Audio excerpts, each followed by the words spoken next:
E aí, galerinha, como vocês sabem, Giovana teve um probleminha aí de saúde, teve que realmente ficar semana passada sem dar aula, sem estar tendo nosso momento, nosso encontro, que tava um pouquinho difícil ainda para eu estar botando minha cara aqui para vocês. Por mais que fosse gravada a aula semana passada, eu acho que eu não ia passar a mesma energia que comumente eu tento passar para vocês, dar o meu melhor bom dia, gravar da minha melhor forma, né, de rir de verdade, de coração.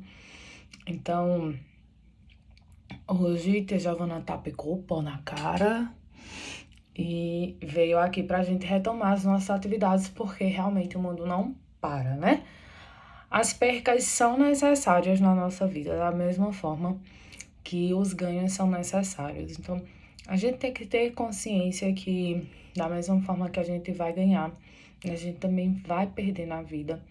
E essas percas vão de pessoas a valores, né? A gente perde dinheiro, a gente perde amores, a gente perde pessoas, a gente perde até companheiros, amigos, perde assunto, perde aula, perde o sono. Então, as percas realmente são necessárias na nossa vida. Mas a todo instante eu até brinco, eu disse, meu Deus, eu acho que eu nunca vi tanto a presença de Deus comigo no decorrer da meus quase 30 anos de vida, né? Então, Deus esteve comigo a todo momento. E show negatividade, né? Vocês sabem que Giovana tá aí sempre tentando resolver tudo, né? Então, nossa pausazinha foi realmente necessária, mas essa semana eu ainda continuo. Tudo é um processo, sabe, gente? Isso não se resolve da noite pro dia. É um processo realmente com saúde, a gente não brinca e a gente tem que cuidar, tem que cuidar, tem que cuidar, porque a gente tem 30 anos e vocês sabem que eu ainda tenho muitos carnavais em Salvador pra ir, né? Então, tô me cuidando direitinho. E hoje, realmente, o nosso encontro vai ter que ser por aqui, porque a tia Giovana tá em médico nesse exato momento, tá? Mas eu acredito que a próxima semana a gente já vai estar no nosso ao vivo online, né? A gente acabou o livro 2, o capítulo 4, e aí a gente vem agora para o nosso terceiro livro, o nosso livro 3, e a gente vai começar o nosso primeiro capítulo, que fala justamente da emancipação da América Latina. Porque vocês sabem que quando a gente fala de um continente, a gente não está falando de um único país. Um continente é a união de vários países.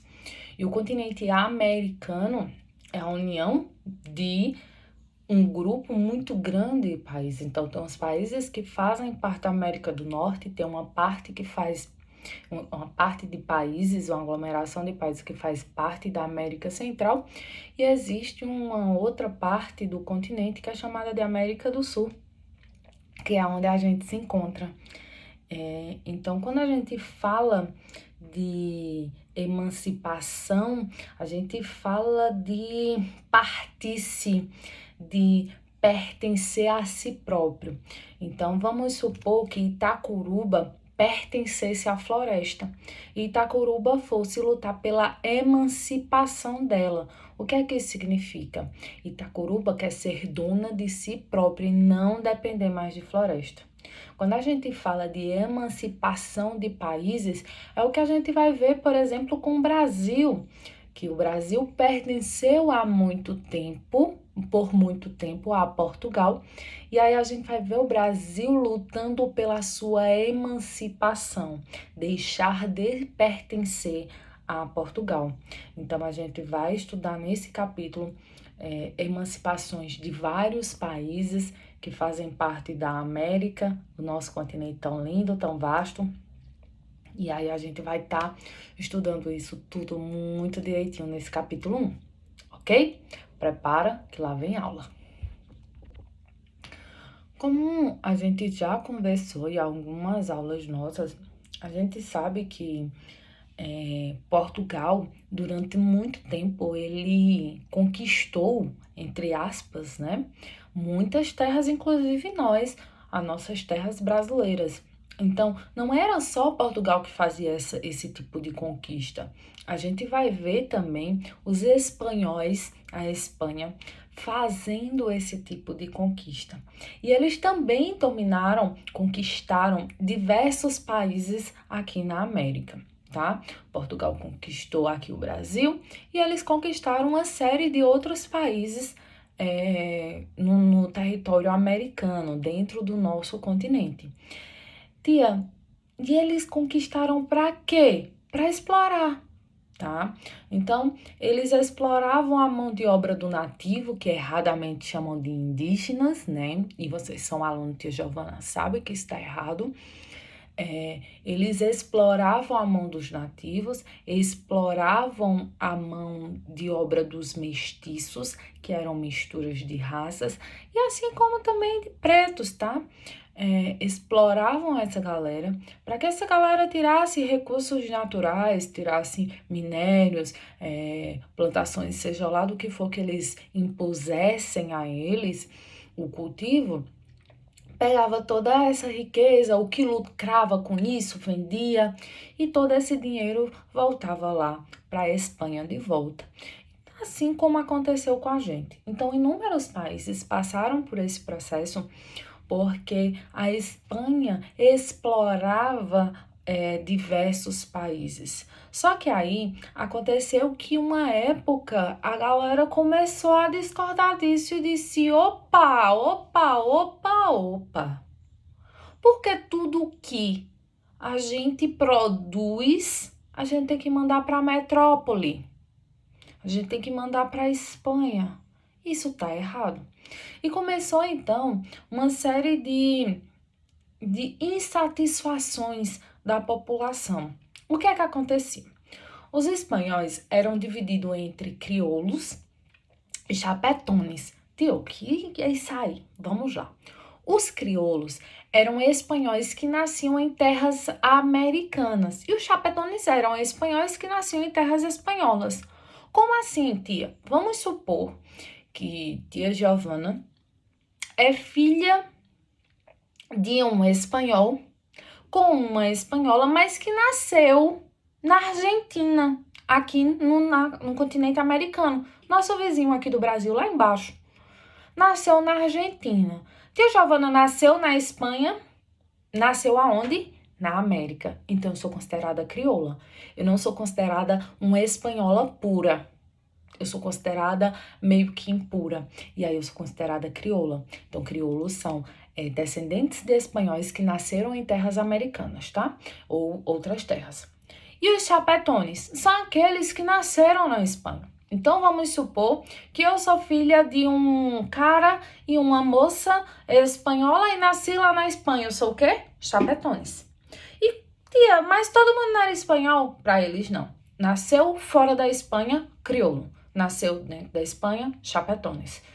E qual era a principal insatisfação deles? Esses aqui, ó, os crioulos, eles não podiam participar de nada do autogoverno. Então, eles não poderiam participar de nenhum cargo público, eles não poderiam ser líder de nada, eles não poderiam governar nada nunca. Nunca. Só quem podia? Esses aqui. Essa galera começou a dizer: está errado. Olha, a gente tá trabalhando fora da Espanha, nos outros países. A gente tá trabalhando, a gente tá governando, a gente tá fazendo tudo. Tá coordenando ali aqueles nativos que trabalham, aqueles pretos que trabalham, os mestiços que trabalham. A gente tá coordenando, tá gerando lucro e pega o lucro e manda pra Espanha e a gente fica com nada. Que negócio nada a ver, quem trabalha é a gente, então quem tem que crescer somos nós. E por que a gente não tem vez no governo? Porque só quem pode participar do governo são os chapetones e não os crioulos. E começou então aí uma série de discussões onde esses crioulos queriam ganhar os mesmos direitos que os chapetones. Então eles começaram a reclamar sobre esses direitos deles. E eles começaram a dizer, olha, a gente quer participar das organizações públicas. Nós queremos cargos nos órgãos públicos. E lá da Espanha dizia, nananina não, só participa se você for chapetone. Se você for crioulo, você não participa. E nesse mesmo período é muito engraçado, porque lá nos Estados Unidos, no norte da América, estava acontecendo a independência dos Estados Unidos. E depois disso, no mesmo tempozinho assim, estava acontecendo a Revolução Francesa lá na França. E então a galera tava lá, Napoleão Bonaparte, aquele meio doido que a gente já estudou, a galera tava lá falando de igualdade, de liberdade, de fraternidade, os 3 lemas da Revolução Francesa. E lá na França eles diziam o seguinte, que todas as pessoas tinham direitos iguais. Aí os crioulos diziam, olha, mas a gente não tem os direitos iguais, os chapetones não. E lá na França começaram a falar de liberdade. Os crioulos nas Américas diziam, olha, a gente não tem liberdade não, a gente não pode exercer o cargo que a gente quer não. E começou então essa série de insatisfações. Na Inglaterra começou então também a revolução, chamada de Revolução Industrial, e esses crioulos foram ganhando forças, eles foram começando a perceber que eles precisavam lutar pelos direitos deles. Então, num paísinho chamado de Haiti, começa a acontecer o que ninguém esperava. A Espanha, ela dominava muitos países na América. Só que ela perdeu o domínio de alguns países para 3 grandes potências daquele período. Holanda, Inglaterra e França, que estava tendo a Revolução Francesa. Aqui estava tendo a Revolução Inglesa e a Holanda era uma grande potência. Então, esses 3 países invadiram algumas terras que era do domínio da Espanha e tomou alguma dessas terras. O Haiti, por exemplo, é um país bem pequenininho, foi dominado pelos franceses. E sendo dominado pelos franceses, aconteceu o que ninguém imaginava. Aconteceu que os haitianos começaram a lutar pelos direitos deles. De que forma eles lutaram?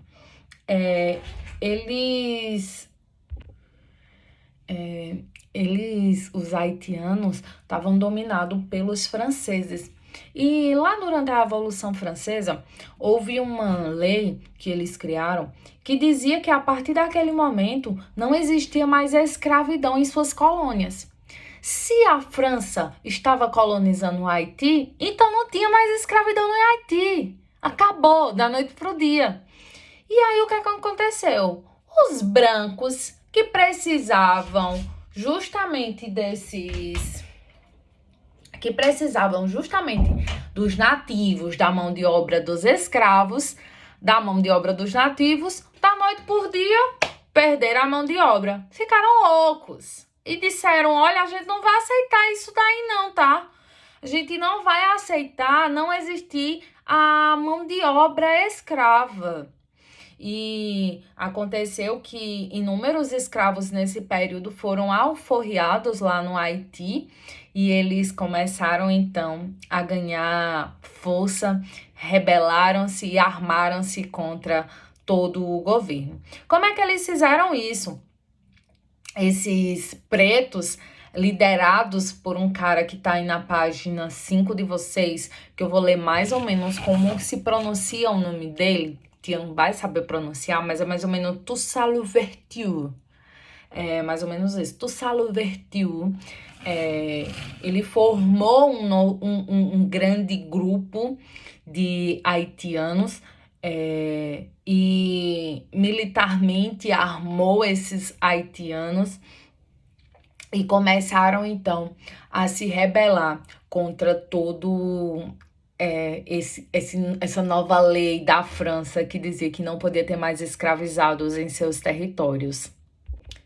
E aí, esses pretos já alforriados começaram a lutar contra esses brancos que governavam o Haiti.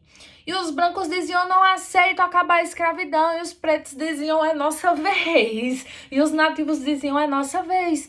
E sobre a liderança desse Toussaint Louverture, eles começaram a lutar. Napoleão Bonaparte, sabendo de tudo isso lá na França, diz o seguinte: olha, minhas tropas estão indo aí pro Haiti para acabar essa baderna, porque quem manda em Haiti sou eu, o grande Napoleão Bonaparte. Manda as tropas ir lá pro Haiti. As tropas pegam o grande líder do movimento, que era Toussaint Louverture, e leva ele para a França, onde ele termina morrendo lá, preso durante anos e anos, como um exemplo para abafar, então, essa grande revolta. Tia, então o Haiti acabou a revolta? Nada disso. Eles elegeram um novo líder com um nome também muito complicadinho de se dizer, que tia vai tentar pronunciar aqui, Jean-Jacques Dessalines. Jean-Jacques Dessalines, que também o nomezinho dele tá aí escrito na página 5, Jacques Dessalines, ele começou a liderar esse novo movimento, e ele pegou lá dentro do Haiti e criou uma simples lei. Ele disse: todo branco que tiver aqui vai embora, e o que ficar a gente mata. E eles fizeram isso. Os pretos e os nativos mataram todos os brancos que não quiseram sair do território do Haiti. E quem estava com medo correu do Haiti para outras terras. E eles então terminaram vitoriosos. E pela primeira vez na história do mundo, um país onde os escravos lutam uma revolução, ganham e ainda expulsa todos os brancos e ainda impõe uma lei para esses brancos não voltarem para lá. E o melhor de tudo, pela primeira vez, o negro ganha destaque, o preto ganha destaque. E isso vai ser muito importante para o mundo, porque existiam muitos escravizados no mundo todo. Então, esses escravizados olharam para o Haiti e disseram: poxa, se o Haiti pode, a gente pode também. E começou, então, um novo período da história, que a gente vai ver que essa galera se inspira muito nos haitianos para estar lutando pelos direitos deles, tá?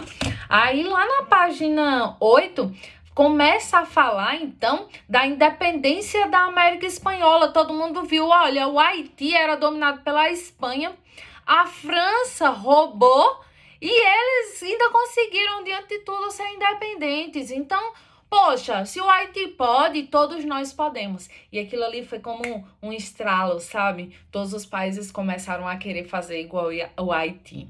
E a gente vai ver agora quais foram eles. Enquanto o Haiti ganhava aí Tô escutando, o Henrique tá brigando com a cachorra. Enquanto aí o Haiti tava ganhando a sua independência, a Espanha estava ainda mais perdendo o seu poder. O que é que acontecia? Eles se colocaram contra a Revolução Francesa.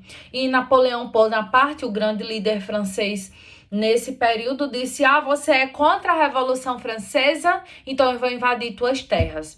Invadiu a Espanha e colocou o seu irmão, José Bonaparte, para começar uma guerra muito sangrenta lá. E se a Espanha estava passando por essa guerra muito sangrenta lá dentro do território dela, vocês acham que ela tinha tempo de tomar de conta dos países que ela colonizava? Não. Então, os países, nesse momento, enquanto a Espanha tá brigando ali com José Bonaparte e Napoleão Bonaparte da França, agora é o momento da gente criar a nossa independência, a independência desses países que a Espanha dominava. Então, o México foi bem engraçado. O México tá ali, vocês sabem, tá bem coladinho ali nos Estados Unidos. Ele faz parte da América Central Norte. E o México, ele começou a ter uma série de movimentos para começar, então, a luta pela sua independência. O México vê aí a oportunidade deles e disse: opa, é agora, vamos juntar todo mundo, junta todos os homens, junta crioulos, que eram espanhóis nascidos no território deles, junta chapetones, que eram espanhóis que moravam no território deles, junta nativos, junta todo mundo e diz: olha, vamos lutar pela nossa independência. Aproveitar que a Espanha está ali envolvida num conflito. A Espanha, sabendo disso, manda um monte do seu exército pro território mexicano e manda matar todo mundo. Mata os dois líderes do movimento mexicano, que eram dois líderes de poder religioso, que era Miguel Hidalgo e o grande José Maria Morelos. Eles são mortos e acaba ali o movimento deles de independência. Mais tarde, a gente vai ver que os mexicanos conseguem dominar os espanhóis e conseguem, então, sobre a liderança de um grande comandante, Agustín, eles conseguem, então, lutar e conquistar a independência do seu território. O México passa a não fazer mais parte da Espanha e ser, sim, apenas México. A partir desse momento, todo mundo olha e diz: opa, o México conseguiu, hein? Se o México conseguiu, a gente consegue. E um monte de país começa a querer fazer como o México fez. E a gente vai ver agora nossos amigos vizinhos o que é que começa a fazer. Vendo que o México tinha conquistado a sua independência durante todo esse conflito, os nossos amigos, o vice-reino do Prata, que hoje é o que a gente chama de Argentina, tá? Los Hermanos, a galerinha que mora aqui do lado da gente e que tem uma situação política muito pior que a nossa, né? Eles começaram a perceber que eles tinham que lutar para se separar da Espanha e começaram essa luta ali após ver a vitória do México. Como é que eles lutaram, tia? Organizaram ali lá dentro de Buenos Aires, capital deles, organizaram um movimento de crioulos, que são os espanhóis nascidos em terras americanas. Esses crioulos formaram um movimento e instituíram um líder, e esse líder é José San Martín. Ele organizou um exército aí para estar lutando pela independência. Eles conquistaram aí essa independência, esse líder José San Martín conquistou a independência do vice-reino de La Plata, do Prata, do Prata. E conquistando então essa independência, a primeira coisa que ele fez foi mudar o nome de vice-reino do Prata para Províncias Unidas do Rio da Prata.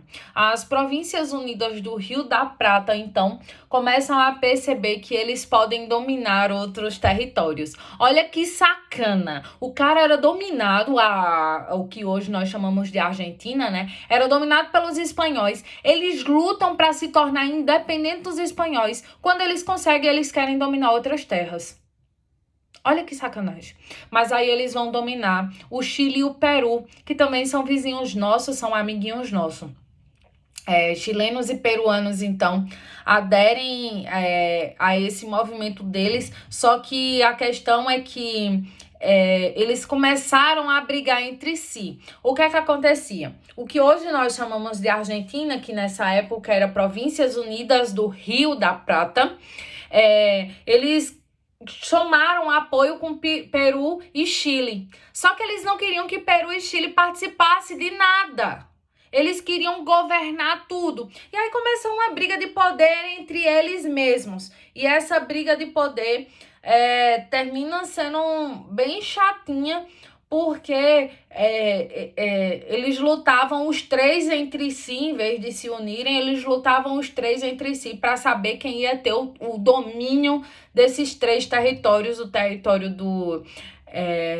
da Província Unida do Rio da Prata, do Peru e do Chile.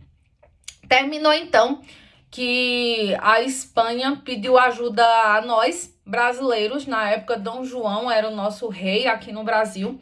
Pediu ajuda para tentar combater esses rebeldes desse conflito que estava se formando lá no sul do nosso país. E Dom João, muito interesseiro, se enfia aí no meio desse conflito e consegue abafar um pouco desse conflito, mas como pagamento ele pega um território que pertencia ali entre paraguaios e argentinos, pega esse território e anexa ao Brasil, que é o que a gente vai ver da província de Cisplatina, que termina depois a gente perdendo esse território novamente, e enfim. Tia, como é que termina aí essa grande briga? Os paraguaios se envolvem nesse conflito todo e batem lá em Buenos Aires e começam uma grande disputa que termina no fim de tudo a Argentina virando Argentina, né, que era a Província Unidas do Rio da Prata, que era Chile, Peru e Argentina, as províncias termina virando só Argentina, Chile, Peru, e termina os paraguaios, perdendo o seu território da Cisplatina para o Brasil, mas termina esse conflito aí, todo mundo independente da Espanha, né? Não dependiam mais da Espanha, e eles não se uniram mais para ganhar força, porque quando eles se uniram, viram que só deu conflito entre eles mesmos, tá? Tia, depois disso, mais algum país ainda quis lutar pela independência. É a vez do nosso querido Bolivar, lá na Venezuela, lutar pela independência dele. E a independência dele aconteceu na cidade de Caracas. Caraca, moleque.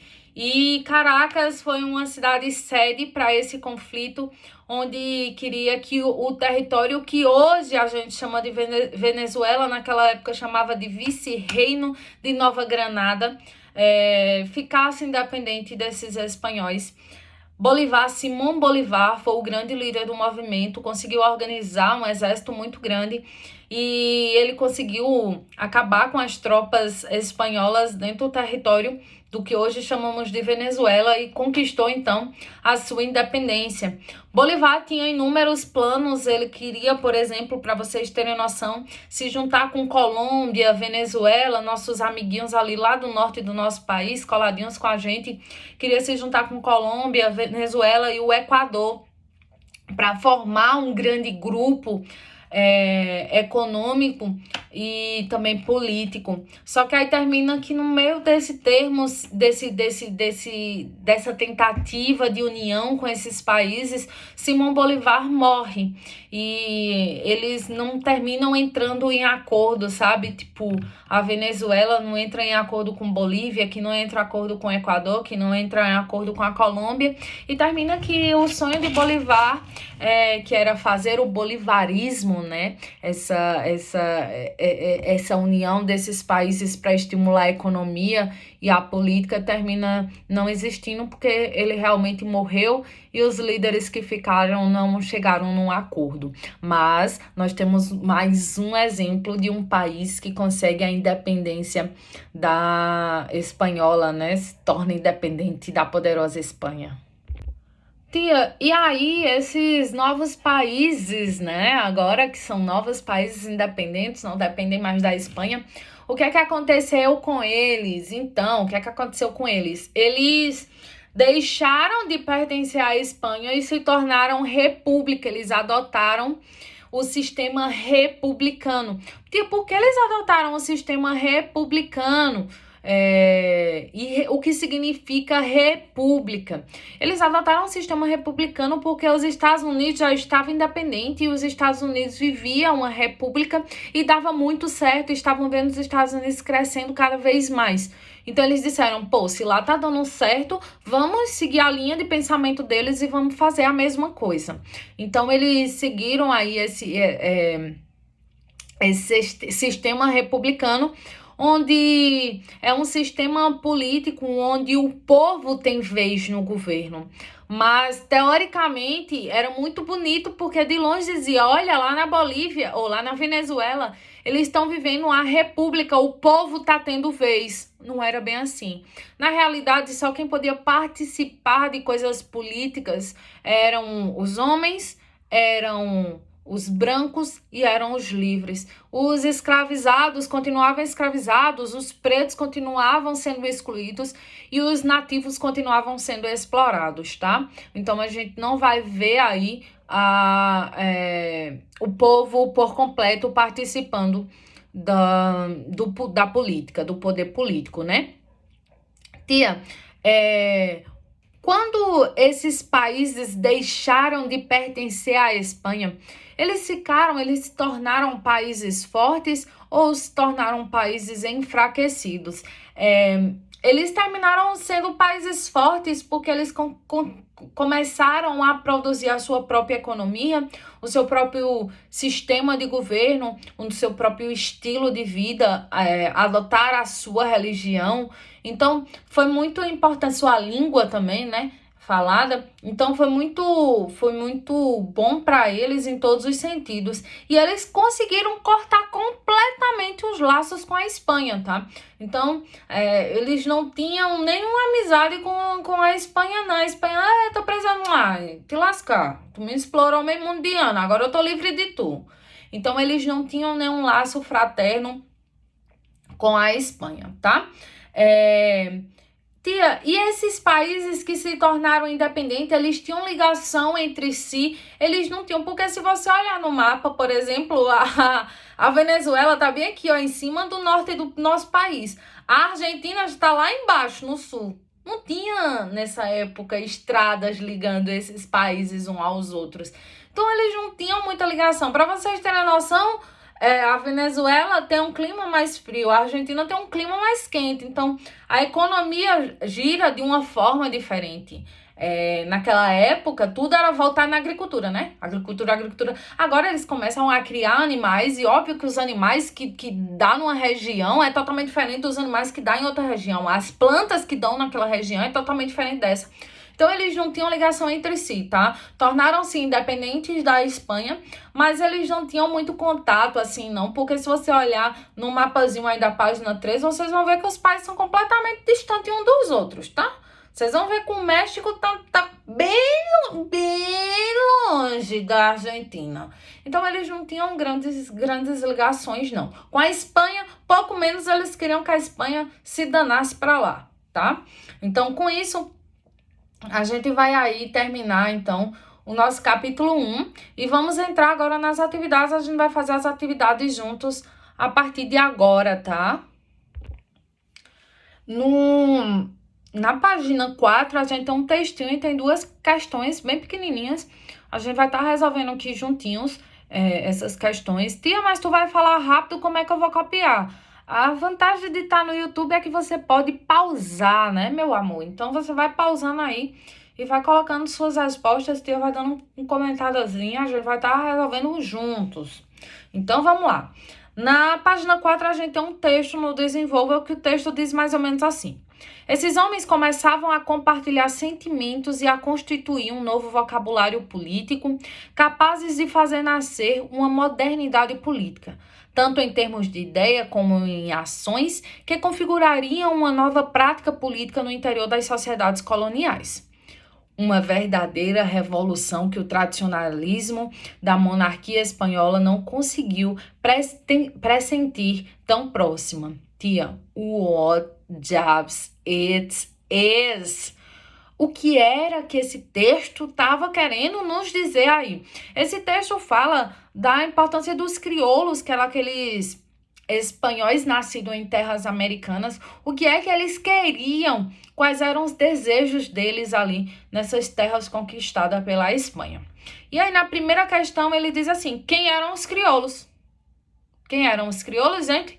Filhos de espanhóis nascidos em terras americanas, tá? Filhos de espanhóis nascidos em terras americanas, ok?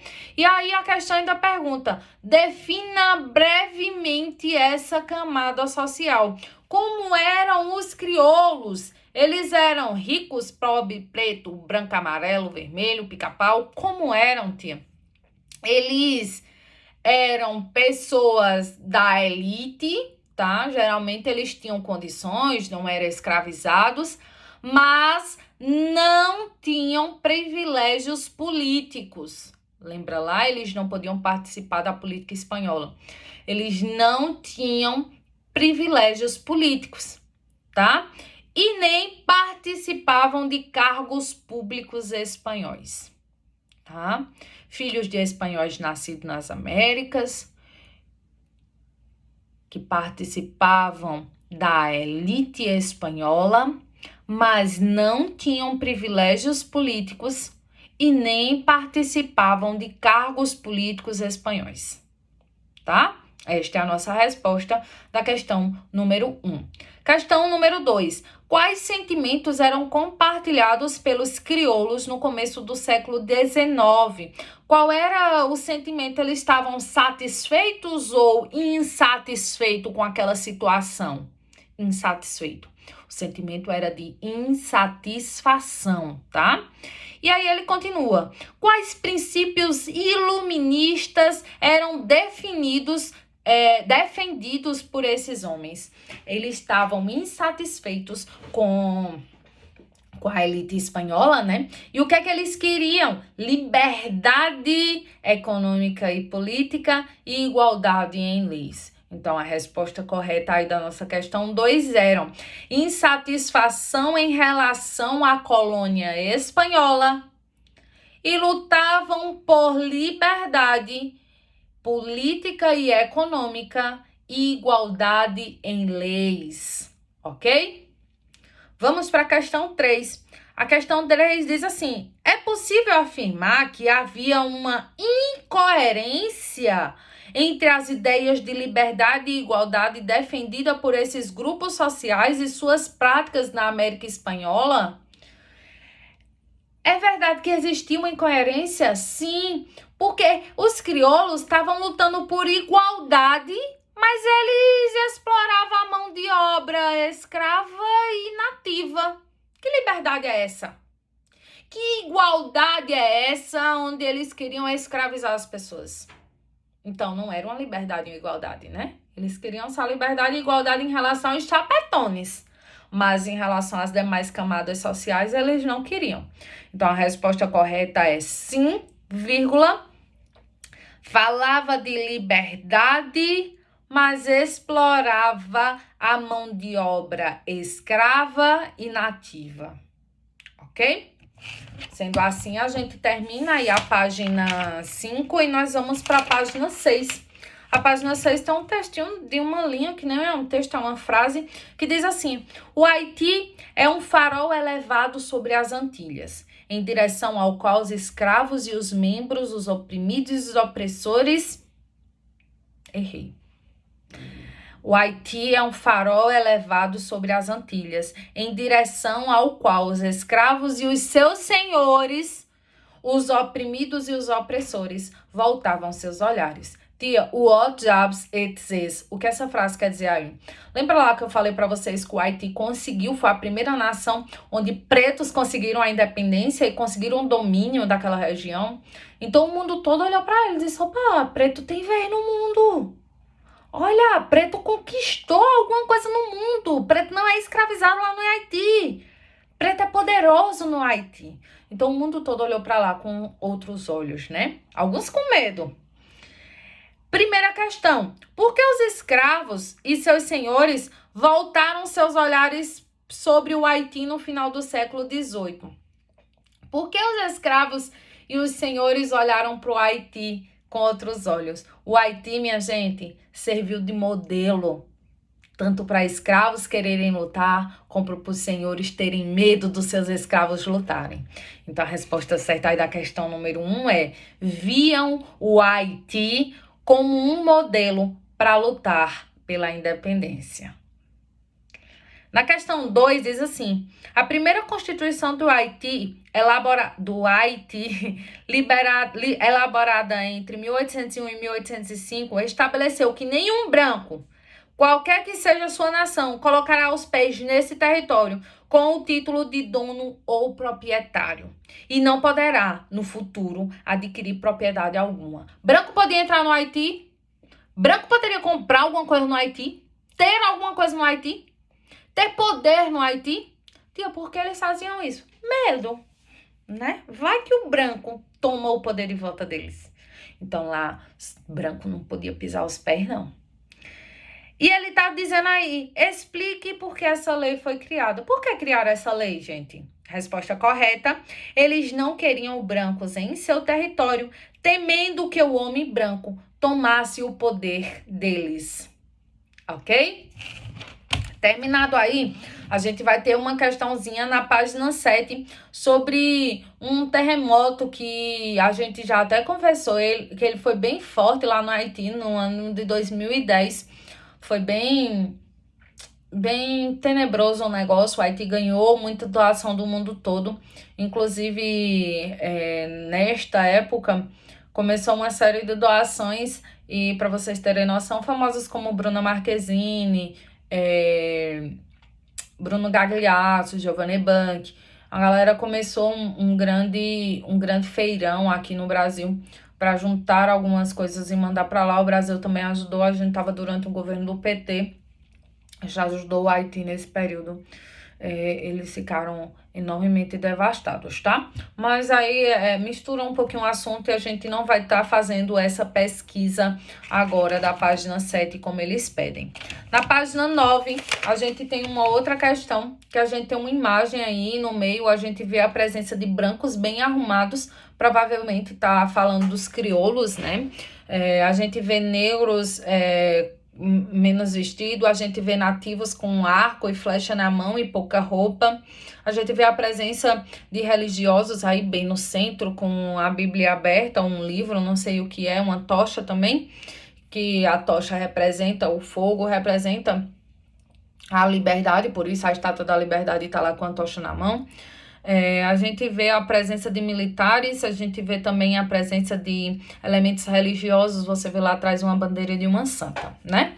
E aí, na primeira questão, diz, identifique alguns grupos da sociedade mexicana representados na tela. Alguns grupos, vamos lá, resposta correta, tá? Homens brancos com boas roupas, provavelmente são os crioulos, nativos, religiosos, e pretos, tá? São os que a gente mais vê aí nessa imagem. Segunda questão diz, qual mensagem ligada ao processo de independência o quadro procura demonstrar? Esse quadro mostra a união de pessoas lutando pela independência ou as pessoas se comendo aí? A união dessas pessoas, né? Então, resposta correta, a sociedade mexicana esteve unida lutando pela sua independência. A sociedade mexicana esteve unida, lutando por sua independência. Na questão 3, nós temos, descreva de maneira breve, como aconteceu a independência mexicana. Como é que aconteceu essa independência que Tia explicou na estante? A gente viu lá nativos e mestiços lutando com seus dois grandes líderes, que eles terminam sendo mortos, eram dois religiosos, eles terminam sendo mortos contra a elite branca, que era contra o fim da escravidão. A gente vai ver que esse movimento foi reprimido, mas mais tarde a gente vai ver aí que os crioulos continuam a luta deles e termina ganhando. Então, a resposta correta aí, a independência começou com a luta de nativos e mestiços, liderados por dois padres, contra a elite branca colonial. Entre parênteses, crioulos e chapetones eram a elite, tá? O movimento foi reprimido e só depois a elite crioula assumiu a luta e passou a ter poder sobre os mexicanos. Ok? A resposta correta da questão 3. Vamos lá para a questão 4. Que elementos ou personagens compõem a região central da obra de arte? A gente vê bem no centro a figura de um padre aí, as vestimentas a gente consegue ver que é um padre, né? É um religioso.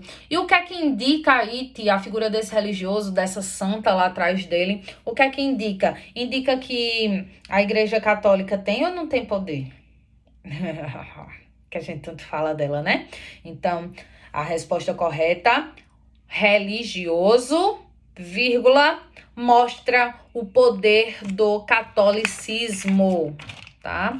Religioso, vírgula, mostra o poder do catolicismo, ok?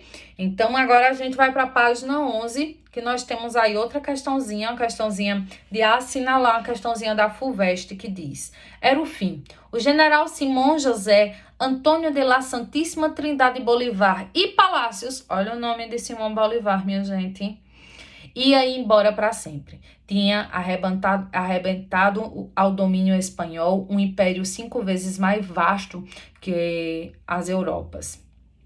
Tinha comandado 20 anos de guerra para mantê-lo livre e unido, e o tinha governado por pulso firme até a semana anterior, mas na hora da partida não levava sequer o consolo de acreditarem nele.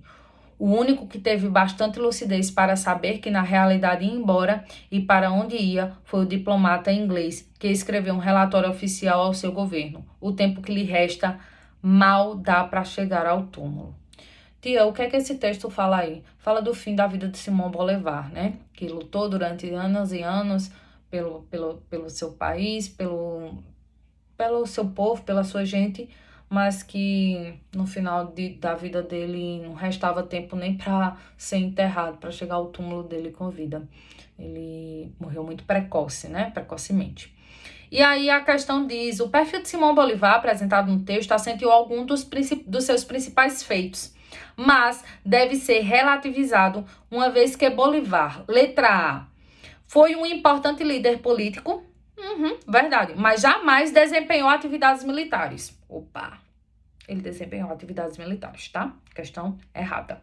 Letra B, obteve sucesso na luta contra a presença britânica e norte-americana. A gente falou do poder dos Estados Unidos aí, né? Não. E ainda diz assim, ó, mas jamais conseguiu derrotar colonizadores espanhóis. Ele conseguiu. Horrível, né, essa questão. Letra C, defendeu a total unidade das Américas, mas jamais obteve sucesso como comandante militar nas lutas das independências das antigas colônias espanholas. Ele teve sim sucesso, tá? Letra D, teve papel político e militar decisivo na luta de independência da América Hispânica, mas jamais governou a totalidade das antigas colônias espanholas, verdade. Ele lutou pelo aquele território dele, ele conquistou, ele teve a independência do território dele, mas ele nunca conseguiu unir todos os países que ele queria, porque no meio desse termo ele morreu. Então a resposta certa aí é a letra D, tá? Tia, por que não a letra E? Atuou no processo de emancipação da América Hispânica, mas jamais exerceu cargo político. Ele exerceu, tá? Resposta certa, letra D, de dado, de Deus nos acuda. 12, página 12. Temos aí mais um texto sobre Simão Bolivar, que diz o seguinte: desejo mais do que outro ver formar-se na América a maior nação do mundo, não tanto pela sua extensão e riquezas, como pela sua liberdade e glória. Ainda que aspire à perfeição do governo da minha pátria, não posso me persuadir de que o novo mundo seja, pelo menos, regido por uma grande república. Era a vontade dele, né, gente? Era ter uma América unida, onde tivesse um sistema de governo republicano. Na primeira questão, ele pergunta qual o projeto político defendido por Bolivar nesse documento. O que é que ele queria? Ele queria formar várias nações ou uma nação só unida no continente todo? Então, a resposta certa era formar uma única nação em todo o continente, vírgula, mas que com sua morte e a disputa de poder fez com que isso não acontecesse, ok? Segunda questão diz: tendo como base o que aprendeu neste capítulo, justifique a frase dita por Simão Bolívar a respeito da independência da América Espanhola. Univos ou o caos vos devorará. O que é que ele queria dizer, gente, com essa frase? Ele queria dizer assim, gente, vamos nos unir, todos nós, países aqui da América, porque senão os outros países vão dominar a gente, porque a gente é fraco. A gente junto, a gente tem mais poder. Mas se a gente não tiver junto, eles vão dominar a gente durante anos e anos. E nós somos exemplo disso, né? Que Portugal teve aí explorando a gente 300 e poucos anos. Resposta correta. Ele queria a união de toda a América para evitar que houvesse crises econômicas e políticas, vírgula, além da invasão de outros países. Entre parênteses, vocês coloquem potência. Ok? Pontinho final. E assim a gente encerra o nosso... Ah, não, tem outra questão. Ai, meu Deus, esquecendo. Página 14, tem um textinho que diz: na América Latina, a renda é demasiadamente concentrada nas mãos de uma minoria da população, os mais ricos. São apontados como principais causas a falta de acesso da população a serviços básicos, como transporte e saúde, os salários baixos, a estrutura fiscal injusta. Os mais pobres pagam proporcionalmente mais impostos que os mais ricos. E a precariedade do sistema educacional. O número de pessoas obrigadas a sobreviver com menos de $1 por dia é 2 vezes maior entre as populações indígenas e negras, comparadas à branca. E as mulheres recebem menor salário que os homens ao desempenhar o mesmo tipo de papel, além de trabalharem mais horas e se dedicarem mais à economia informal. Tio, o que é que esse texto está falando? Ele está falando de o pobre cada vez ser mais pobre e o rico cada vez mais rico. Aqui na América Latina, que é o que a gente faz parte, a gente vê muito o pobre pagar muito imposto em relação ao que o rico paga.